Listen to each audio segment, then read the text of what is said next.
নাই, তার স্বজন হারিয়েছে। সন্তান হারার কষ্টটা সে বুঝে না। সন্তান হারানোর কষ্টটা সে যদি বুঝতো তাহলে এতগুলি সন্তানের গুলি লাগতো না, সে এতদিন এভাবে চুপ থাকতো না। কারণ সন্তান যেভাবে আমরা লালন পালন করি, একটা এত বছর পর্যন্ত তৈরি করি, এই সন্তানদেরকে এত অবজ্ঞা, এত অবহেলা, এটা আমাদের খুবই কষ্ট দেয়।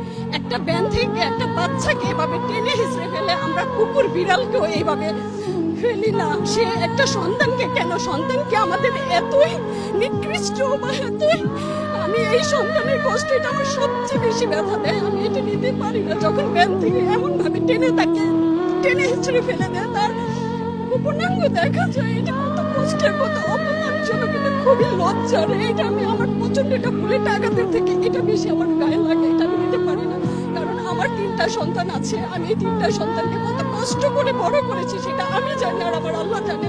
আমার হাজবেন্ড দেশের বাইরে থাকে, সে 20 বছরের উপরে থাকে। আমি এই সন্তানগুলোকে স্কুল, ইউনিভার্সিটি এই পর্যন্ত আমার নিয়ে আসতে, আমি জানি আমার কি ত্যাগ, আমার কি কষ্ট। এই কষ্টের উপরে বুলেট ছোড়া এত সহজ কিভাবে হতে পারে? কারণ সে বারবার বলে তার স্বজন হারিয়েছে, তার সন্তান হারাই নাই। সন্তান হারানোর কষ্টের সাথে দুনিয়ার কোনো কষ্ট মিলবে না। আমরা বাবা মা মারা গেলে মেনে নিতে পারি, আমরা আশা করি আমরা একদিন মারা যাব, আমার সন্তান সামনে থাকবে। সেই সন্তানই যদি না থাকে, আমি বাসায় কিভাবে থাকি? আমরা খেতে পারি না, ঘুমাইতে পারি না, রান্না করতে পারি না, আমাদের কোনো কাজ ওঠে না। কালকে সারাটা রাত ঘুমাইতে পারি না। 11 নম্বর সেক্টরে যে অবস্থা, কারণ এই স্কুল থেকে আমার বাচ্চা বের হয়েছে, মাইল এসেছে, তাদেরই কত সহপাঠীগুলি মারা যাচ্ছে। আমার মেয়ে দেশের বাইরে থেকে সে প্রচন্ড কষ্ট পাচ্ছে যে আম্মু এটা কিভাবে শেষ করা যায়। কারণ আমার সন্তানটা, আমার ছেলেটা যখন বের হয় বা আমি টেনশনে থাকি, আমার বাসায় কি পুলিশ আসবে? আমার মেয়েটা যখন মা বাসায় আর কিভাবে থাকবো, তখন পারি না, তখন ছেলে মেয়ে সাথে নিয়ে চলে আসছি। আর পারতেছি না, আর সহ্য হয় না। এই সহ্যের কতদিন অবসান হবে আমি জানি না, কিন্তু আমরা এভাবে শেষ হয়ে যাচ্ছি।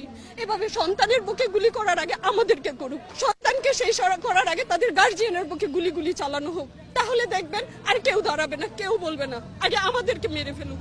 যদি আমরা কথা বলতেই না পারি, কথা বলার সুযোগই যদি না দিতে চাই, তাহলে আমাদেরকে মেরে ফেলুক।